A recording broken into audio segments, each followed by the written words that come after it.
സംഘപരിവാർ ആക്രമണത്തിൽ ബാബരി മസ്ജിദ് തകർക്കുന്നതിന് ആക്കം കൂട്ടിയത് LK അദ്വാനി എന്ന 1990കളിലെ തലമുതിർന്ന BJP നേതാവ് നടത്തിയ രഥയാത്ര ആണെന്ന് ചരിത്രമറിയുന്നവർ നിഷേധിക്കുന്നേയില്ല.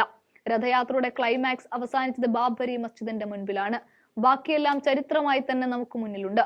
ഇത് ആദ്യ ചുവടാണ്. കാശിയും മധുരയും ഇനി ബാക്കിയാണ്. അന്നത്തെ യാത്രയിൽ LK അദ്വാനിയുടെ വാഹനത്തെ പിന്തുടർന്നിരുന്ന സംഘപരിവാർ പ്രവർത്തകർ ഉച്ചത്തിൽ ആവർത്തിച്ചുകൊണ്ടിരുന്ന വാക്കുകളാണിത്. BJP അധികാരത്തിൽ ഇല്ലാതിരുന്നിട്ട് കൂട്ടി ഈ രഥയാത്രയ്ക്ക് അതിന്റെ ലക്ഷ്യം കാണാൻ സാധിച്ചു. അധികാരത്തിൽ തുടർന്നപ്പോഴാകട്ടെ അന്ന് സംഘപരിവാർ പാടി നടന്ന വരികളും പരാമർശിച്ച ആ ആദ്യ ചുവടും പൂർത്തിയാക്കിയിരിക്കുകയാണ് അവർ. അയോധ്യയിലെ രാമക്ഷേത്രം ആണ് ആ ലക്ഷ്യം. ബാബരി മസ്ജിദിൽ ഖനനം നടത്തിയ ASI ടീമിൽ അംഗമായിരുന്ന KK മുഹമ്മദിന്റെ അവകാശവാദങ്ങളും ഇവിടെ ചർച്ചയാകേണ്ട കാര്യമാണ്. ഗ്യാൻവാപ്പിയും മധുരയും പരിവർത്തനം ചെയ്യപ്പെട്ട ക്ഷേത്രങ്ങളാണ്. മുസ്ലിങ്ങൾ അവ ഹിന്ദുക്കൾക്ക് കൈമാറണം.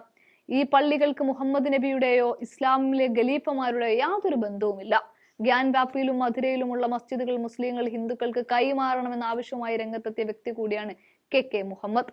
ജനുവരി 22-ന് ഉദ്ഘാടനം ചെയ്ത രാമക്ഷേത്രം ജനങ്ങൾക്കായി തുറന്നു കൊടുത്തതോടെ മധുരയിലെയും കാശിയിലെയും ഹിന്ദു ക്ഷേത്രങ്ങൾക്ക് സമീപമുള്ള മസ്ജിദുകളുടെ ഭാഗങ്ങൾ നീക്കം ചെയ്യണമെന്ന ആവശ്യം ഇനിയും ശക്തമാവുമെന്ന് ദേശീയ മാധ്യമമായ ടെലിഗ്രാഫ് റിപ്പോർട്ട് ചെയ്യുന്നുണ്ട്. രാമന്റെ ജന്മഭൂമിയിൽ ക്ഷേത്രം സാധ്യമായതുപോലെ മധുരയിൽ കൃഷ്ണനും കാശി വാരണാസിയിൽ ശിവനും ക്ഷേത്രം വേണമെന്ന വാദങ്ങൾ ഉയരുന്നുണ്ട്. അയോധ്യയിൽ സ്വീകരിച്ച നയങ്ങളുടെ ആവർത്തനം തന്നെയാവും ഇതിലും സംഭവിക്കാനിരിക്കുന്നത്. BJP ഔദ്യോഗിക പദ്ധതിയായി ഇതിനെ ഇതുവരെയും സമീപിച്ചിട്ടില്ലെങ്കിലും ചില ഹിന്ദു ഗ്രൂപ്പുകളും വ്യക്തികളും ഈ വിഷയങ്ങൾ സജീവമായി പ്രോത്സാഹിപ്പിക്കുന്നുണ്ട് എന്നും പത്രത്തിൽ പറയുന്നുണ്ട്.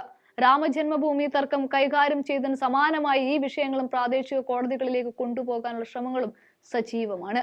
വാരണാസിയിലെ കാശി വിശ്വനാഥ ക്ഷേത്രത്തിന് സമീപമുള്ള ഗ്യാൻവാപ്പള്ളി പള്ളിയും മധുരയിലെ കൃഷ്ണ ജന്മഭൂമി ക്ഷേത്രത്തിന് സമീപമുള്ള ഷാഹി ഈദ്ഗാ മസ്ജിദും മുഗൾ കാലഘട്ടത്തിൽ ക്ഷേത്രങ്ങൾ തകർത്ത് നിർമ്മിച്ചതാണ് എന്നും അതിനാൽ തിരികെ നൽകണമെന്നും ഹർജിക്കാർ വാദിക്കുന്നുണ്ട്. അയോധ്യയുടെ പശ്ചാത്തലത്തിൽ ബന്ധപ്പെട്ട കോടതികൾ ഹർജിക്കാരെ സജീവമായി പരിഗണിക്കുന്നതോടെ ഈ രണ്ട് കേസുകൾക്കും പതിവിൽ കൂടുതലുള്ള വേഗതയും കൈവരുന്നുണ്ട്.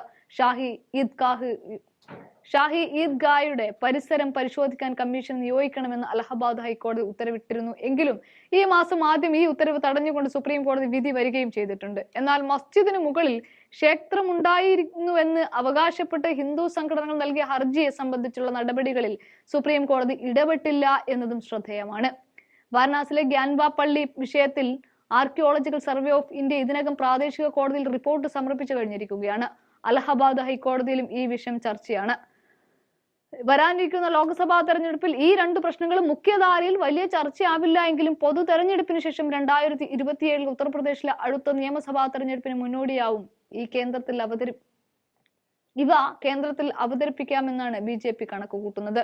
ലോക്സഭാ തെരഞ്ഞെടുപ്പിന് ശേഷം മധുരയും കാശിയും BJPയുടെയും മോദിയുടെയും അജണ്ടയാകും.